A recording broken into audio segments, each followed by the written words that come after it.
Good evening, guys. Ryan from Husky Moving, Arlington, Massachusetts. Serving the greater Boston area, we are a full service moving company. We do residential, commercial moves. We do disposal, artwork mounting, handyman jobs, TV mounting. What else do we do? Odd jobs around the house. We do tons of assembly work. What did I do today? Assembled an IKEA wardrobe for a customer.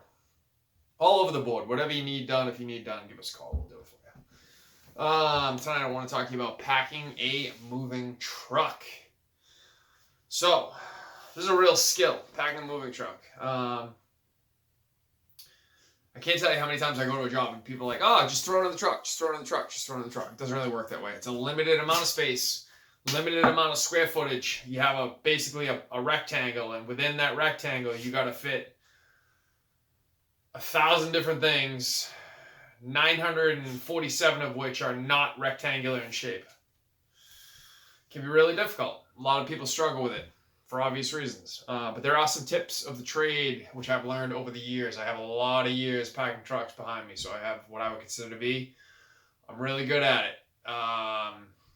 It's one of my strengths, I think. Anywho, here are some of my tips.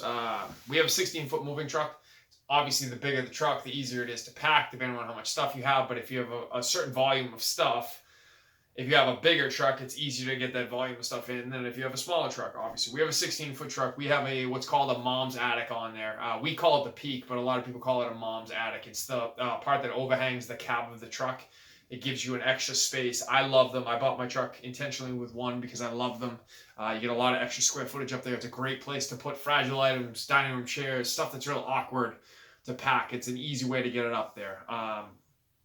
So that's what we have, and I absolutely love it. But I've been packing all sorts of truck sizes for years, pods, basements, bathrooms, anything you can imagine I've packed. Had to get a specific volume of stuff into a tight area, so I think I'm pretty skilled at it. So here are some of the things that I look for when I'm doing a pack. First and foremost, you want to figure out whatever I'll call it the bottleneck, but what are the issues going to be in any given situation? So, for example, on my truck, the height of my truck is relatively low comparative to other trucks. I don't even know what the height is. Let's call it like, I don't know, 7 feet maybe. Relatively low height, which means I can only get certain couches to stand up on end. If it's a long couch, I already know it's not going to stand up on end, which is problematic. The benefit of having the smaller height on the truck is you can get under bridges, obviously. But if I could do it all over again, I'd rather have the height in the truck. I wish I had gotten more height in the truck, but it is what it is.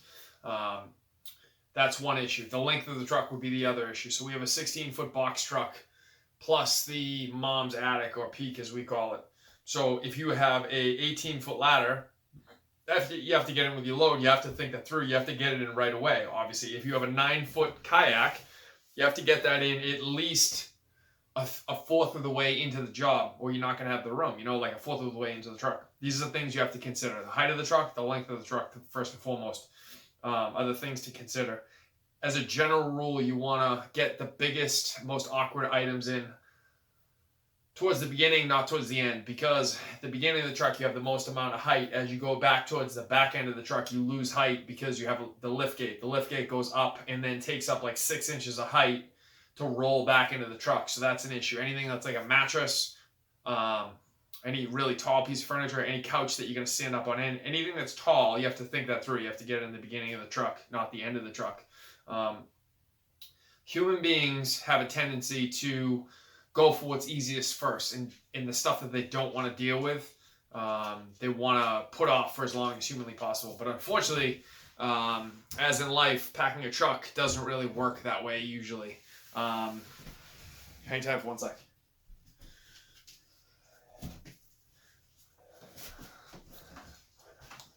My little ghostie's making a little guest appearance for the vid. Mwah! It's my favorite girl. Mwah! Mwah! Mwah! That's Ghost. She's roughly 5.5 months old. She's a rescue. She's from Arkansas. She's deaf. She's all white. She's my favorite, and I love her. She's bored. She wants me to pay her some attention. I lost my train of thought. That's what happens when my dogs come around. What the hell was I talking about? Bottlenecks in the truck, maybe? I don't know. Doesn't matter. I'll start over. We tend to put things up in the peak that are really awkward to deal with. You'd be surprised how much stuff you can get up there. So I'll put like dining room chairs up there because they're hard to deal with. We'll wrap them up. We will marry 2 of them. What that means is you put them together so they fit in. You put one going this way, and then you reverse the other one and put them in, and it's called marrying each other into them. There's other names for it, but they're not safe for video, so I'm sure you can figure out what those names would be. It's a great place to put like lamps in between like the chair legs, anything that's fragile. Some artwork, we'll put it up on the top. And then we try to start the load off. Once we start getting to the floor space, try to start the load off. We'll get some awkward stuff out of the way right away. So usually that means couches. We'll try to get the couch, the biggest couch they have in there. Love seat, get those out of the way. The mattresses we usually hold off on, although a lot of people put that towards the front of the truck. Usually we'll use a mattress to wall off. We'll get a perfectly flat wall of stuff, and then we'll use a mattress towards the end of the load to wall everything off so it can't move. Strap that down with a couple of E-straps and use that as a tie-down mechanism. I was talking about human beings and their tendency to not want to do difficult stuff first. They always want to put it off. Unfortunately, it doesn't work that way in the moving business. It can work that way, but you're going to get a very, very inefficient load of stuff in the truck. As with life, usually you want to do the hardest things first and get them out of the way. And that's long-term how you're going to be more successful. It usually feels better in the short term to fire through as much work as humanly possible. So that's what people usually do. So what that usually means is people will go pick up boxes and put boxes on top of boxes on top of boxes because they're easy to manage, they're easy to pick up. You can stack them real easily because they're all the same size. And so you feel really good about yourself. You have 45 boxes all packed and you got this nice wall of stuff. But what winds up happening is you run out of boxes and now all of a sudden you're left with armchairs, dining room chairs, dining room tables, lamps, glass, artwork, sculptures, lawnmowers, snowblowers, ladders, all sorts of crazy shit that does not fit together well. And so what you need to do is take all the stuff I just mentioned, put that towards the front of the truck, get like whatever the hell you want to deal with, put a snowblower in there, and then pack a couple of boxes around the snowblower, and then pack some stuff around that and get that out of the way. And then you put the lawnmower in there and pack a couple of boxes around that and get some stuff on top of that and get that out of the way. If you leave all that random crap towards the end of the truck, which is what everyone always does because it's the hardest stuff to deal with, so they don't want to deal with it, and they've never done it before, so they get scared of how they should do it properly, you get all these mismatched pieces that don't fit together, that you have no way of fitting them together, and you start running out of room real quickly because you can't be efficient with your space. So your tendency is going to go to want to pick up a box and go throw it in place, and it's going to feel good in the moment. Don't do that. Go pick up something that's really awkward to deal with and get that in place and then work around that. Just trust me, it'll work out better. The concept, if you want to think of it this way, the way that I would explain it is if you ever played the game of Tetris, there are some pieces, there's a piece that's just a rectangle, there's a piece that's just I don't even know what you would call it. It's like a long straight line. Super easy to deal with. They pack in together real nice and easy. They go right next to each other, super easy. But then there's other pieces. There's a piece that's like a Z, really difficult to deal with. There's L's, there's reverse L's, pieces like that become more and more difficult to deal with. If all you have to deal with is the squares and the long things are super simple. But the reason why it gets more complicated is because you also got to deal with the irregularly shaped pieces. Those are more difficult to pack. So if you only tried to focus on the squares and the long pieces, but forgot about the other pieces, you can understand that pretty quickly you would lose the game. That's what happens in a pack job. You run out of space. You lose the ability to be efficient with said space. You lose the ability to have your remainder of space dictated just for really fragile, awkward items that you don't want anything else around, like large flat screen TVs, glass curio cabinets, large pieces of glass for like a dining room table, stuff that we would typically put against the side of the truck, strap it down after padding it, obviously, and then put nothing else around it. Like, I don't want anything else around a flat screen TV if I can avoid it. I have a manner that I do it that works for me. It, knock on wood, has always worked for me. We don't put anything else around it. So the more efficiently I pack the beginning of the truck, the more space towards the end of the truck that I have for fragile items, awkward items, artwork, stuff like that. What else do I want to mention?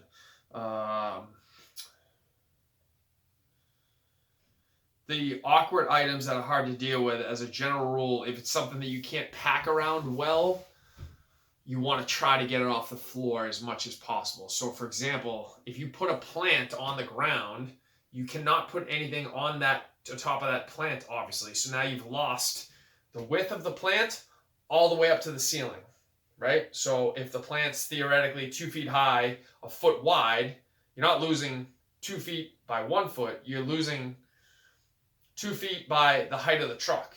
Sorry, 1 foot by the height of the truck, if that's the width of the plant. Because going all the way up, you're losing all that space. So in a perfect world, what you would really want to do, if this is the floor of the truck, you put like a dresser down, and then a box, and then you wait until you have almost exactly 2 feet of height, because that's what you need for the plant, towards the ceiling, and then you put it on. So 4-foot dresser, 1 foot box, 1 foot box, 1 foot box, 2 foot plant, and now the plant is all the way off the ground, all the way to the ceiling. You haven't lost any of the space underneath it. You want to use that kind of a thought process for anything that's awkward. So like a lot of times we'll have like kayaks, for example. Kayaks are mad awkward because they're shaped irregularly. They don't have square corners. They're all rounded. They're typically like anywhere from 7 to 9 feet long.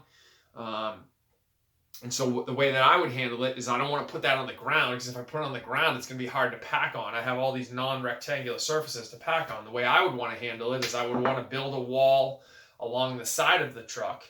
So like dresser, boxes all the way on top until I have a nice, flat, even space that's going to allow me just enough room from where the boxes end to the top of the ceiling of the truck. So let's say the kayak, when stood on end, is, let's call it 2.5 feet long, wide, 2.5 feet wide. You want to leave roughly 2.5 feet from the top of the boxes to the truck roof, and then you're going to put the kayak on top of the boxes, take advantage of that space at the very top of the truck, and then tie it down up there. So now you've utilized the space underneath it as much as humanly possible. So that would be the concept. The same thing for a bike. You can't pack around a bike, really. So what you would want to do, theoretically, is you build up a box of like packable stuff and then put the bike on top of it, so you're not losing any space. And then, you put like pillows in between the bike handlebars, for example, so you don't lose that space. You want to take advantage of negative space as much as humanly possible. So every dresser, every drawer inside of it has negative space that's not being used. Every chair that you put on the truck, a dining room chair, an armchair, any chair has negative space, both where you would normally sit and also underneath it where the legs come out. There's typically negative space there that can be used for a variety of things. Those legs, for example, if you have 4 legs sticking off a chair, that's a naturally protected area where you could theoretically put a wrapped lamp in between those 4 legs, and now the legs are going to act as like a prison to protect the lamp that's inside of it. So use things like that as a means to protect other things, but don't lose that space. Whenever something has negative space inside of it, you always want to use that space, because if you just put 2 square feet of negative space in there and don't use it, that 2 feet in and of itself is not a huge deal. But if you never use any negative space and you multiply that over the entire course of a truckload, that's a tremendous amount of space that you've now lost. Whenever you put something in, you always put the open side facing you so that you can then pack stuff into it. You would never put the open end facing away from you, area that you couldn't get to, because then you couldn't pack into it. So for example, if I was going to put this hat into my load and the front of the truck is that way, so the back end of the truck is this way, I would put the hat in this way, although you can't see it, but what I'm looking at is the open side. So the open side would be facing out, so then I could then put stuff inside the open side, like that. You see what I'm saying? What else? Whenever we're packing, the goal theoretically is we take a big, heavy piece of furniture that we can pack on. So like a dresser, a nightstand, armoire, something like that. We put that down on the floor first, and then we pack a flat level line of boxes on top of it, would be one way to do it. And then we could put a line of chairs on top of that. And then on top of that, we then try to get lighter stuff like pillows, comforters, anything that's like lightweight, and like a yoga mat would be perfect. Maybe a yoga ball, stuff like that. Pillows, stuff that's light that you can put up there that will fill in space that needs to go in the truck anyway, but is lightweight because as you go up, you want to transfer the weight. You want most of the weight on the ground for a number of reasons, obviously. The stuff closer to the ground is going to have less weight on it, so you want the highest volume of weight down there first and foremost as you go up. You don't want to stack a thing of book boxes all the way to the ceiling, because now you've got hundreds of pounds weighing down on the item beneath it. The other thing is, in terms of driving the truck, you want the center of gravity as low as possible for obvious reasons. It makes the truck easy to drive. The other thing that's going to sound crazy, but it actually does occur, is you can have box trucks literally blown over by the wind. If you have that center of gravity up high and the wind hits it, it can literally take the truck over on its side. It happens relatively frequently in windy areas. It's never happened to me personally, thank God, but I do know people it has happened to, and it's about as big of a nightmare as you're ever going to get. So that's another reason to do it. What else do we consider when packing the truck? Everything needs to get tied down, obviously. The goal is that anything that could possibly fall when you go up a hill, for example, when you go up a hill, the load is going to want to fall back, so it needs to be strapped in so it doesn't fall back. Whenever you park a truck, you always want to be facing down a hill, and this is something I see people do all the time. They'll park whatever's most convenient for them or on the right side of the road. Not the way you want to do it. You always want to be facing down the hill. Always facing down a hill. I can't stress that strongly enough, because it's going to naturally force everything to fall towards the front of the truck, not towards the lift gate in the back of the truck. If things fall towards the back of the truck, they could get hooked on that lift gate. The lift gate could not open. Or whenever you go to pull something out of a load, if it's naturally tipped towards you, it's going to want to fall on you. If it's tipped away from you, headed down a hill, it's not going to want to fall. It wants to fall into the front of the truck, and there's nowhere for it to go, because the back of the load is empty, but the front of the truck is filled with crap, so it can't go anywhere. So always facing down a hill. Another good tip. What else?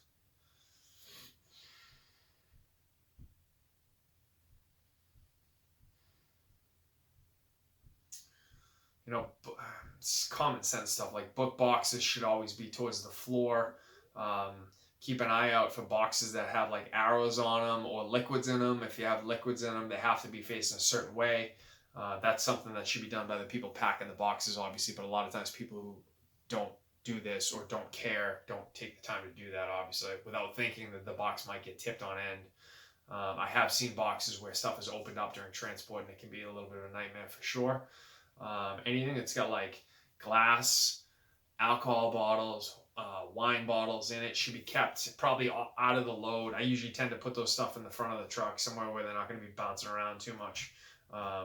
You want to think through where you're putting stuff and how much bounce is going to be going on the item. The higher up it is in the truck, the more items it's going to be placed on, and so theoretically the more cushioning it's going to have.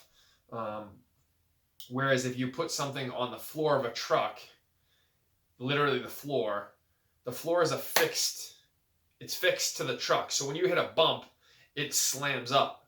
And as it slams up, anything that's on it could potentially get shot up in the air or damaged or anything. But as you go up the truck, if you have a dresser, which isn't going to have a lot of give to it, but you have a box on top of that, and then a box on top of that, and then cushions on top of that, all of these things are going to cushion as the bump goes up. And so now when you have a lamp at the very top of all that, it's got all these layers of protective like cushioning. The same way, I don't even know how to explain it. Like when you're in a car and you're strapped down to the car, and your head will jerk around, but then it hits a soft thing behind it. I don't know what the hell I'm trying to say, but that's a terrible example. I don't know what I'm saying right now. I'll stop with that. That's nonsense. What else do we do? Typically, we have large sheets of glass. We obviously wrap the shit out of them. I'm kind of a psychopath about anything that could potentially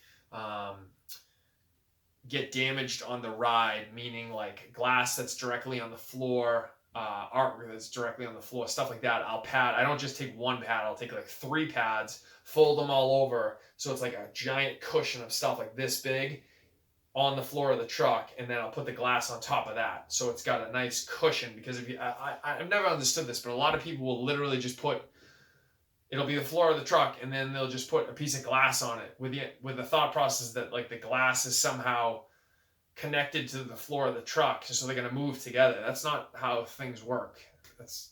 I don't understand it personally.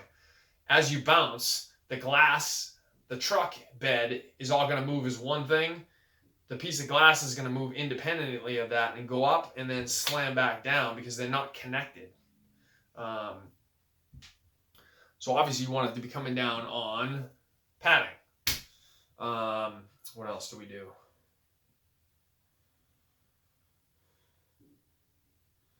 Well, that'll get you guys going. That's a good amount of tips for now. That will get any beginner going on a truck. And I'll just end this by saying, to reiterate what I already said, try not to avoid the awkward stuff. Get the awkward stuff out of the way. It's like human beings. We never want to have the awkward conversations, but the awkward conversation is the only way we're going to get to any kind of resolution. It's very similar. So you don't want to deal with the awkward stuff, and then you wind up dealing with tons of awkward stuff at the end of it, and it becomes worse than it needs to be. If you just dealt with the awkward stuff at the beginning, and as you went, dealt with a little awkward, by the end, it's not overwhelming. It's just you've done it properly. So now at the end, it's pretty easy. You just get through it. All right, guys. Hopefully you found some tips in this video. If you did, subscribe and like. And if you need to get a hold of me, contact information is at the end of the video. You can get my email address, website. Thank you guys for listening. I appreciate it.